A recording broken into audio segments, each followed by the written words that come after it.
ಉತ್ತರ ಕರ್ನಾಟಕ ನ್ಯೂಸ್, ಇದು ಕನ್ನಡದ ಉಸಿರು.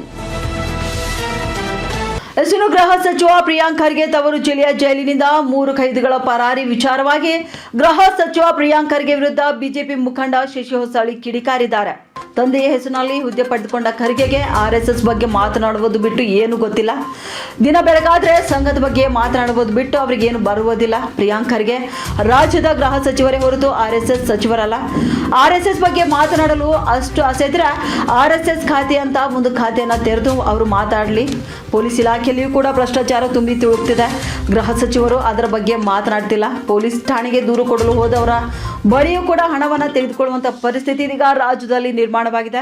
ಒಂದ್ ವೇಳೆ ಅವರು ತಮ್ಮ ಸಾಮರ್ಥ್ಯವನ್ನ ತೋರಿಸುವುದಿದ್ರೆ ಗೃಹ ಇಲಾಖೆಯಲ್ಲಿ ತೋರಿಸಲಿ. ಕಳ್ಳಕಾಕರನ್ನ ಹಾಗೂ ರೌಡಿಗಳನ್ನ ರಸ್ತೆಯಲ್ಲಿ ಬಿಟ್ಟು ಬರೀ ಸಂಘದ ಬಗ್ಗೆ ಮಾತನಾಡುವುದನ್ನ ರೂಢಿ ಮಾಡಿಕೊಂಡಿದ್ದಾರೆ. ಖರ್ಗೆ ಗೃಹ ಸಚಿವರಾಗಿದ್ದಾಗಿನಿಂದ ರಾಜ್ಯದಲ್ಲಿ ಕೊಲೆ, ಸುಲಿಗೆ, ಅನ್ಯಾಯ, ಅತ್ಯಾಚಾರಗಳು ಜಾಸ್ತಿ ಆಗಿಬಿಟ್ಟಿವೆ.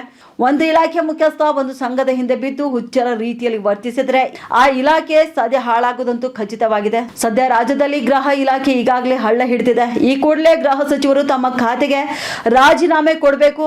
ಇನ್ನು ಮುಖ್ಯಮಂತ್ರಿಗಳು ಕೂಡ ಇವರ ಬಳಿ ರಾಜೀನಾಮೆಯನ್ನ ಪಡೆದು ಸಮರ್ಥರ ಕೈಯಲ್ಲಿ ಗೃಹ ಖಾತೆಯನ್ನ ಕೊಡಬೇಕು. ಗೃಹ ಸಚಿವ ಪ್ರಿಯಾಂಕ್ ಖರ್ಗೆ ರಾಜೀನಾಮೆಗೆ ಬಿಜೆಪಿ ಮುಖಂಡ ಹಾಗೂ ನಗರಸಭೆ ಸದಸ್ಯ ಶಶಿ ಹೊಸಳ್ಳಿ ಆಗ್ರಹಿಸಿದ್ದಾರೆ. ಕರ್ನಾಟಕ ರಾಜ್ಯ ಯಾವ ಸ್ಥಿತಿಗೆ ಬಂದದಂದ್ರೆ ಇಲ್ಲಿ ತಂದೆ ಹೆಸರನ್ನು ಹೇಳಿಕೊಂಡು ಅವರ ಪ್ರಭಾವವನ್ನು ಬೀರ್ಕೊಂಡು ಗೃಹ ಸಚಿವರ ಸ್ಥಾನವನ್ನು ತೆಗೆದುಕೊಂಡಂಥ ಪ್ರಿಯಾಂಕಾ ಖರ್ಗೆ ಅವರು ತವರು ಜಿಲ್ಲೆಯಲ್ಲಿ 3 ಜನ ಕೈದಿಗಳು ಪರಾರಿ ಆಗ್ತಾರೆ. ಆದ್ರೆ ಅವರು ದಿನ ಬೆಳಗಾದ್ರೆ RSS ಜಪ ಮಾಡೋದು ಬಿಟ್ಟು ಅವ್ರಿಗೆ ಬೇರೆ ಏನೂ ಕೆಲಸ ಬರಲ್ಲ. ದಿನ ಬೆಳಗಾದ್ರೆ ಸಂಘದ ಬಗ್ಗೆ ಮಾತಾಡೋದು. ಆ ಪುಣ್ಯಾತ್ಮರಿಗೆ ಇಷ್ಟು ಹೇಳೋಕೆ ಇಷ್ಟಪಡ್ತೇವೆ, ನೀವು ಆಗಿದ್ದು ಗೃಹ ಸಚಿವ, RSS ಖಾತೆ ಸಚಿವರಲ್ಲ. ಹಂಗೇನಾದರೂ RSS ಖಾತೆ ಅಂತ ಒಂದು ಖಾತೆ ತೆಗೆದು ಅದ್ರ ಸಚಿವರಾದ್ರೆ ದಿನ ಬೆಳಗಾದ್ರೆ ಮಾತಾಡಿ. ಗೃಹ ಇಲಾಖೆ ಬಗ್ಗೆ ಮಾತಾಡೋದಿಲ್ಲ. ಇವತ್ತು ಪೊಲೀಸ್ ಇಲಾಖೆ ಅಧಿಕಾರಿ ಇದರಲ್ಲಿ ಭ್ರಷ್ಟಾಚಾರ ತುಳುಕ್ತಾ ಇದೆ, ಅದ್ರ ಬಗ್ಗೆ ಮಾತಾಡ್ತಾ ಇಲ್ಲ. ಇವತ್ತು ಯಾರಾದರೂ ಕಂಪ್ಲೇಂಟ್ ಕೊಡ್ಲಿಕ್ಕೆ ಹೋದ್ರೂ ದುಡ್ಡು ತೊಗೊಳ್ಳೋವಂಥ ಪರಿಸ್ಥಿತಿ ಇವತ್ತು ಇಡೀ ರಾಜ್ಯದಲ್ಲಿದೆ.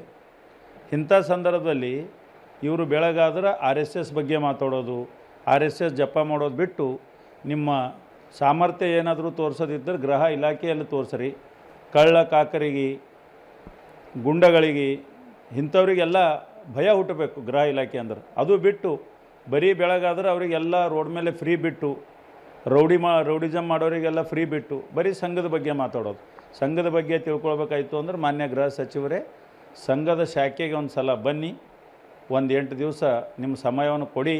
ಸಂಘದ ಶಾಖೆಗೆ ಬಂದಾಗ ನಿಮ್ಗೆ ಗೊತ್ತಾಗ್ತದೆ ಸಂಘ ದೇಶಕ್ಕಾಗಿ ಏನು ಮಾಡ್ತದೆ ಅನ್ನುವಂಥದ್ದು ತಿಳ್ಕೊಳ್ಳಿ. ಕಳೆದ ವಾರದಲ್ಲಿ ಒಂದೇ ದಿನ ಬೆಂಗಳೂರು ರಾಜ್ಯದಲ್ಲಿ 7, ಮತ್ತೆ ಮರುದಿವಸ ಕಲಬುರಗಿಯಲ್ಲಿ ಮಾಡೋರು, ಬೀದರಲ್ಲಿ ಮಾಡೋರು. ಇವ್ರು ಯಾವತ್ತು ಗೃಹ ಸಚಿವರಾಗಿ ಏನು ಹುದ್ದೆಯನ್ನು ಅಲಂಕರಿಸಿದಾರೋ ಅವತ್ತಿನಿಂದ ಕೊಲೆ, ಸುಲಿಗೆ, ಅತ್ಯಾಚಾರಗಳು ಮಿತಿ ಮೀರ್ಲತ್ತವ. ಪ್ರಿಯಾಂಕಾ ಖರ್ಗೆ ಅವರು ಅಸಮರ್ಥ ಗೃಹ ಸಚಿವರ ಅವ್ರು ರಾಜೀನಾಮೆ ಕೊಡಬೇಕು. ಇಲಾಖೆ ಮುಖ್ಯಸ್ಥ ದಿನ ಬೆಳಗಾದ್ರೆ ಹುಚ್ಚರ ಥರ ವರ್ತನೆ ಮಾಡಿ ಬರೇ ಒಂದು ಸಂಘಟನೆ ಹಿಂದೆ ಬಿದ್ದರೆ ಆ ಇಲಾಖೆ ಹಾಳಾಗೋದು ಖಚಿತ.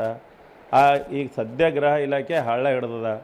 ಇವರು ಆದಷ್ಟು ಬೇಗ ರಾಜೀನಾಮೆ ಕೊಡಬೇಕು. DK ಶಿವಕುಮಾರ್ ಅವ್ರು ಏನಾರ ರಾಜ್ಯದಲ್ಲಿ ಸರ್ಕಾರ ಸರಿಯಾಗಿ ನಡೆಸಬೇಕಾದ್ರೆ ಮೊದಲು ಇವರು ರಾಜೀನಾಮೆ ತೊಗೊಂಡು ಬೇರೆ ಸಮರ್ಥ ಇದ್ದವರಿಗೆ ಗೃಹ ಸಚಿವ ಮಾಡಬೇಕು ಅಂತ ಹೇಳ್ತೀನಿ.